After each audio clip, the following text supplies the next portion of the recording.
할렐루야, 예수님 안에서 반드시 좋은 일이 있습니다. 사람들이 사는 모습을 보면 시대나 장소나 큰 변화가 없습니다. 수천 년 전 이스라엘 사람들이 사는 것이나 오늘날 대한민국에서 살아가는 우리나 비슷한 마음으로 살기에 성경을 통해 공감하고 고개를 끄덕일 수 있습니다. 사는 게 다 만만하지 않습니다. 내가 원한다고 모든 일이 내 뜻대로 이루어진 것도 아니죠.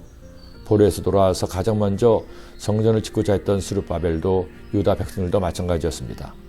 주변 사람들이 도와주지는 않더라도 방해만 하지 않으면 좋으련만 유다 백성들이 성전을 지으려는 것을 시기한 사마리아 사람들의 방해 공작으로 10수년간 성전 건축이 중단되고 말았습니다. 겨우 기초만 놓은 성전들을 보면서 그들이 얼마나 안타까워했을까요? 그러나 성전 건축은 그것으로 끝난 것이 아니었습니다. 하나님께서는 다 계획이 있으셨습니다. 백성들이 정한 때가 아니라 하나님께서 기획하신 때가 있었습니다. 그때가 되자 마침내 하나님께서는 학개와 스가랴에게 하나님의 성전을 다시 재건하라는 말씀을 주셨고 그 말씀에 순종한 스룹바벨과 유다 백성들이 성전을 건축하기 시작했습니다. 이렇게 되자 유다를 다스리던 총독들이 다리오 왕에게 공문을 보내 성전 건축에 관해 어떻게 해야 할지 왕의 뜻을 물었습니다. 자칫 잘못하면 이전처럼 다시 중단될 위기를 맞는 것이죠. 그런데 바로 이것이 화가 아니라 복이 되었습니다. 사실은 하나님께서 이 다리오 왕을 통해 성전이 재건되도록 하나님의 때를 정하신 겁니다. 다리오 왕은 궁정에 있던 고레스 왕의 조서를 발견했습니다. 그리고 그 조서에서 성전 재건을 선대왕이 명한 것을 알아낸 겁니다. 그는 고레스 왕의 뜻에 한술 더 성전 재건을 적극 도울 것을 명령했습니다. 만일 왕들이나 백성이 이 명령을 변조하고 손을 들어 예루살렘 하나님의 성전을 헐진대 그곳에 이름을 두신 하나님이 그들을 멸하시기를 원하노라. 나 다리오가 조서를 내렸노니 신속히 행할지어다 하였더라. 성경은 말씀하죠. 우리가 알거니와 하나님을 사랑하는 자 곧 그의 뜻대로 부르심을 입은 자들에게는 모든 것이 합력하여 선을 이루느니라. 하나님께서는 모든 것을 합력하여 선을 이루게 하셨습니다. 이런 상황에 가장 적합한 사자성어가 있습니다. 전화위복입니다. 독일에서 사역하던 무렵 하나님 은혜로 교회가 붕대어 성전이 비좁고 아이들로 북적였습니다.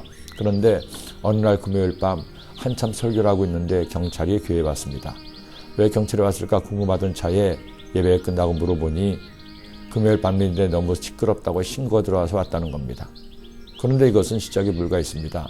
그 이후 교회에서 수시로 신고가 들어와서 경찰도 오고 관장에서도 사람이 왔습니다. 알아보니 성전은 건물 1층에 있었는데 위층에서 이사 온 한 사람이 시끄럽다고 자기 마음에 안 든다고 계속 신고를 하는 것이었습니다. 그렇다고 교회가 그 사람과 싸울 수도 없으니 어떻게 해야 할지 막막했습니다. 그런데 설상가상으로 계속 신고가 들어가서 관청에서 교회에 실사를 한 결과 지하 1층의 주방이 허가를 받지 않고 개조한 것이니 쓸 수 없다고 빨간 닥지를 붙이고 성전 앞 정원도 모대 공간이니 주일날 쓰지 못하도록 문을 닫았습니다. 세를 낸 것도 아니고 자기 건물인데 마음대로 쓸 수 없게 된 것입니다.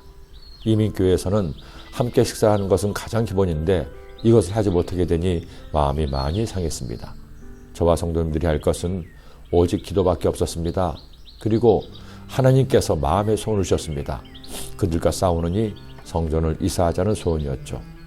그렇게 기도한 끝에 하나님의 놀라운 은혜로 독일 교회를 인수해서 1년 만에 성전을 이전할 수 있었습니다. 그것도 보통 성전이 아니라 대지가 1500평에 파이프 오르간까지 있는 성전에 성전과 같은 규모의 식당도 있는 사택까지 있는 교회였습니다. 만일 딱지가 붙지 않았다면 이사할 엄두도 내지 못했을 겁니다. 그야말로 전화위복이 되었습니다. 사랑하는 여러분, 하나님을 믿는 한 성도에게는 절망이 없습니다. 여러분의 삶에도 이런 은혜가 임하시기를 기도합니다. 기도드립니다. 하나님 아버지, 때로는 원치 않은 어려움을 만나기도 하고 우리 생각과 다르게 일이 이루어지기도 합니다. 하지만 우리 하나님을 믿고 하나님을 신뢰하고 하나님을 예배하고 하나님을 기쁘시게 하는 한 하나님은 전화 위복의 은혜를 더하실 줄로 믿습니다. 그러니 우리들 어떤 어려움을 만나든지 절대 낙심하지 말고 신실한 하나님을 믿고 의지함으로 저희들의 삶에 전화 위복의 은혜가 있게 하여 주옵소서. 예수님의 이름으로 기도드립니다. 아멘.